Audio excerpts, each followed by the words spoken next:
He was 4 when I made my first picture, and I was 26. So we kind of grew up together, and I spent all those years. And he was just, I can't say enough for him. He was just, if there's a heaven for horses, that's where Trigger is. There are celebrities, and then there are people who become something larger, figures who live inside the imagination of an entire nation for decades after their work is done. Roy Rogers was one of those rare people. For most of the 20th century, he was not simply a movie star or a television personality. He was a symbol of decency, of clean living, of the kind of quiet American strength that parents wanted their children to look up to. And for the most part, what the public saw matched the reality. Roy Rogers, by nearly every account from people who knew him, genuinely was who he appeared to be.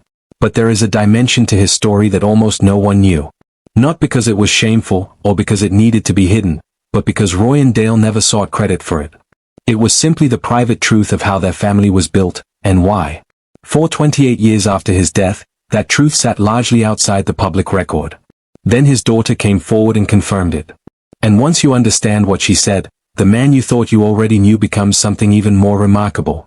Roy Rogers was born Leonard Franklin Sly on November 5, 1911, in Cincinnati, Ohio.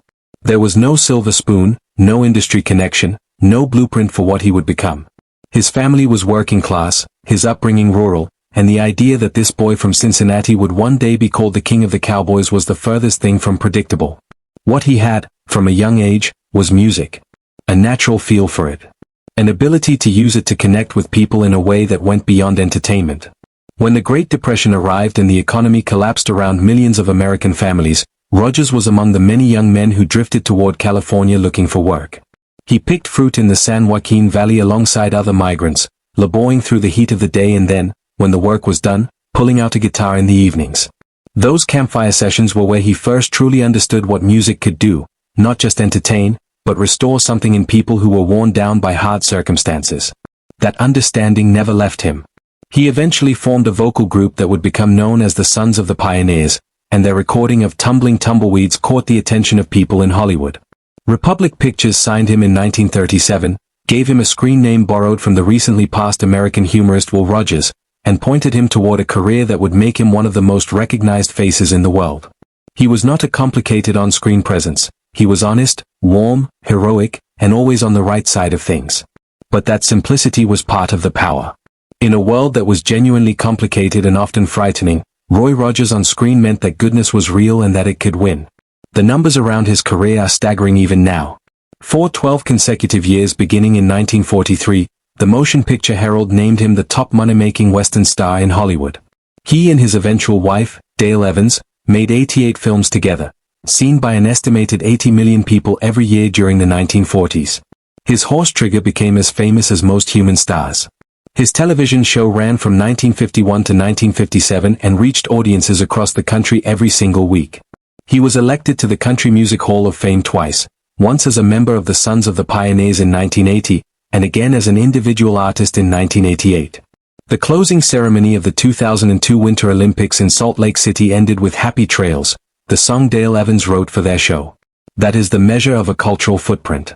But none of that is the story. The story is what was happening behind it. Dale Evans came into Roy's professional life in 1944 when they co-starred in a film called The Cowboy and the Senorita. She was born Frances Octavia Smith in Uvalde, Texas, in 1912, and her path to Hollywood had not been straightforward. She had married young, had a son she kept hidden from the public for years out of fear that being known as a mother would close doors in her career. That secret, and the guilt it carried, was something she lived with for a long time before eventually acknowledging it openly. On screen, Rogers and Evans had a chemistry that felt entirely natural, because it was. He brought steadiness and warmth. She brought wit, sharpness, and musical talent that matched his own.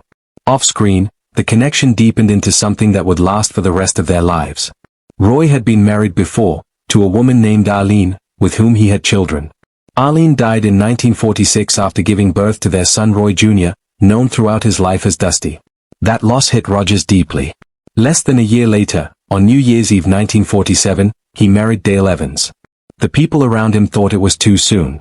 The marriage lasted more than 50 years, until the day Roy died. That is not a statistic. That is a statement about who these two people were to each other.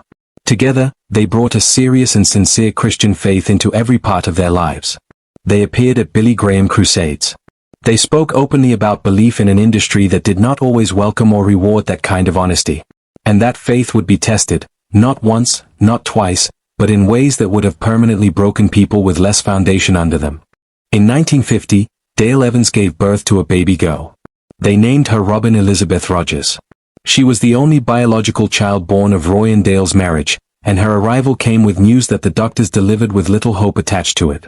Robin was born with Down syndrome. In 1950, the medical world had almost nothing useful to say to parents in that situation except one thing: institutionalize the child. That was the prevailing recommendation, not just from individual doctors, but from the entire medical and cultural establishment of the era. Children born with Down syndrome were considered burdens, were kept out of public life, and were often hidden away by families who had been made to feel that visibility would bring only judgment. Roy Rogers and Dale Evans said no. They brought Robin home. They included her in their family life, in their public life, in their photographs. Every official family portrait included Robin, a decision that flew directly in the face of studio executives who believed, and apparently said openly, that the public would react negatively to seeing a child with a disability in association with their most wholesome stars. Roy and Dale held firm. That refusal, quiet, non-confrontational, simply insistent, was one of the most courageous things either of them ever did, and it happened almost entirely outside the public's awareness of its significance. Robin lived for just under 2 years. In August of 1952, she passed away from complications following a case of the mumps, just weeks before her second birthday. The grief that followed was the kind that does not have language adequate to describe it. Dale Evans responded to that grief by writing. She composed a small book written in Robin's voice, narrated, as she framed it, from heaven, describing what Robin's brief life had meant and what her existence had given to the world around her. She called it Angel Unaware, and it was published in 1953. It became a bestseller.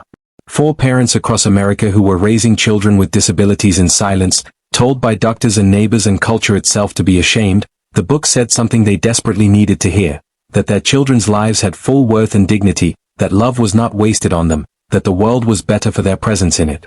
The impact extended beyond individual families. The book helped shift public perception around developmental disabilities in a measurable way. A training center for adults with disabilities in Oklahoma adopted the name the Dale Rogers Training Center in her honor, a legacy still operating today. Robin was gone. The family had survived something enormous. And then, in the quiet that followed, Roy and Dale made a decision that would define the rest of their lives as parents. Marion Rogers, known throughout her life as Mimi, was born in Scotland during World War II. Her childhood was defined by loss and instability in the specific, grinding way that institutional life shapes a child. She spent years in an orphanage, years without a permanent home, without a family in any conventional sense, without certainty about what adulthood might look like or where she would belong when it arrived.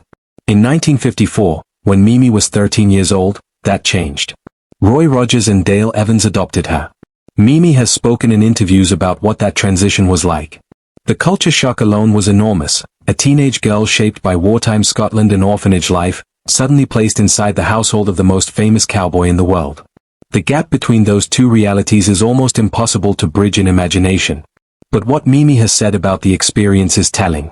She has described that inside the house, Roy and Dale were not stars. They were not America's king of the cowboys and his queen of the West. They were simply her parents. The warmth was not performed for a camera or an audience. It was just what the house felt like, and for a girl who had spent years without any of it, that reality meant more than she had words for. But the most significant thing Mimi confirmed, the thing that reframes the entire Roy Rogers story, is the connection between her adoption and Robin. Mimi has said directly that she believes the loss of Robin is the reason Roy and Dale opened their home to her. That the death of their biological daughter created something in them, not just grief, but a redirected capacity for love, that led them across an ocean to a Scottish orphanage and to a 13-year-old girl who had no one. She has said that she owes her American life, her entire life as it turned out, to Robin Elizabeth Rogers. To a child who never grew up, who never knew Mimi existed, who lived for less than 2 years and whose brief presence on Earth sent ripples across the Atlantic into a life she would never be aware of. That is the thing that takes a moment to fully absorb. Robin and Mimi never met. Robin did not know there was a Mimi. And yet the shape of Mimi's life was determined entirely by Robin's existence and by the way Roy and Dale chose to carry the weight of losing her. Roy and Dale did not stop with Mimi. They went on to adopt several more children. Dodie, a Native American infant adopted at 7 months old, and Sandy and Debbie, among others. Combined with the children Roy already had from his first marriage in Robin, the family eventually grew to 9 children in total. It was a blended, multiracial family built across decades of deliberate, chosen love. In an era when that kind of family structure was genuinely unusual, in a culture that did not always have supportive language for it. Roy and Dale simply built it anyway, not for any statement it made, but because there were children who needed a home and they had one to offer. The family was built in love. But it was not protected from loss. In 1964, their adopted daughter Debbie was killed in an accident involving the church bus she was riding in. She was 12 years old. The following year, their adopted son Sandy died at 18 while serving in the United States Army in Germany, after a night of heavy drinking. He was barely out of adolescence. 2 children. 2 consecutive years. After already losing Robin. Roy and Dale had now buried 3 of their children. There is a certain kind of pain that accumulates over a life and changes the shape of a person from the inside, and that is what Roy Rogers was carrying while he smiled for cameras and rode Trigger into sunsets and recorded happy trails, and appeared at family events where parents brought their children to meet America's cowboy. He carried it without making it anyone else's burden. Dale, in her way, turned it outward through writing about Robin, about Debbie, about Sandy, giving language to grief so that other parents carrying similar losses could feel less alone. That was not a small act of charity. That was her life's vocation, built out of the most painful material imaginable. The public image of Roy Rogers, steady, warm, uncomplicated, always good, was not a lie. But it was built on a private foundation of genuine suffering that most of his audience never knew existed. What he and Dale projected was hard-won. It came from people who had actually been broken and had chosen, consciously and repeatedly, not to stay that way. Roy Rogers died on July 6, 1996. He was 86 years old. Congestive heart failure. President Clinton offered his condolences publicly. The Country Music Hall of Fame marked the loss. Across the country, people who had grown up watching his films and his television show, who had worn Roy Rogers merchandise, who had learned something about right and wrong from the character he played with such consistency, felt a genuine personal grief. Not the distant sadness of losing someone famous, but something closer. Something that belonged to childhood and memory and the way certain figures become woven into a life without you ever consciously deciding to let them in. Dale Evans survived him by a few years, passing away in 2001. After both of them were gone, the more private dimensions of their story began to recede. The Roy Rogers Dale Evans Museum, which operated in Branson, Missouri, closed in 2009. Dusty Rogers, Roy's son from his first marriage, had been involved in keeping aspects of the legacy alive. But the interior reality of the family, what they had endured, what had shaped their choices, who they had opened their home to and why, stayed largely out of public view. Until Mimi decided to share it. She did not come forward with a book deal or a dramatic media announcement. She simply told the truth because the people involved deserved to be remembered as fully human rather than as icons, and because the story itself, the connection between a little girl named Robin who never saw her second birthday and a teenage girl in a Scottish orphanage who had no idea her future was about to change, is the kind of story that should not disappear. What Mimi confirmed is not a scandal. It is not a revelation that diminishes Roy Rogers or complicates his legacy in any negative way. It is the opposite. It is the part of the story that makes everything else make sense. The goodness that Roy Rogers projected was not accidental and it was not easy. It was the expression of a man and a woman who had experienced profound loss and had responded to it by expanding rather than contracting, who had let grief make them more open rather than more closed, who had turned private pain into a larger family, a published legacy, a changed public understanding of what children with disabilities deserve, and a home for children who had nowhere else to go. Most people saw the white hat. They saw the horse and the grin and the sunset. They saw an image of American virtue so polished it almost seemed too good to be true. What Mimi's confirmation makes clear is that it was true, just in a much harder, much more human, and much more moving way than anyone realized. Robin Elizabeth Rogers lived for less than 2 years. She never knew Mimi. She never saw the family that grew around her absence. She did not know that the love her parents gave her, and the grief they carried after losing her, would reach across an ocean and change a life she would never be aware of. But it did. And Mimi, now many decades removed from that Scottish orphanage, from the Hollywood home she was brought into, from the parents who chose her, wants people to know that. Roy Rogers has been gone for 28 years. But stories like this one are exactly why certain people never fully leave. Because the truth about who they were keeps finding its way forward. And the truth about who Roy Rogers was, not the cowboy, but the father, the man, the person who showed up for children who needed him, is a better story than the legend ever was.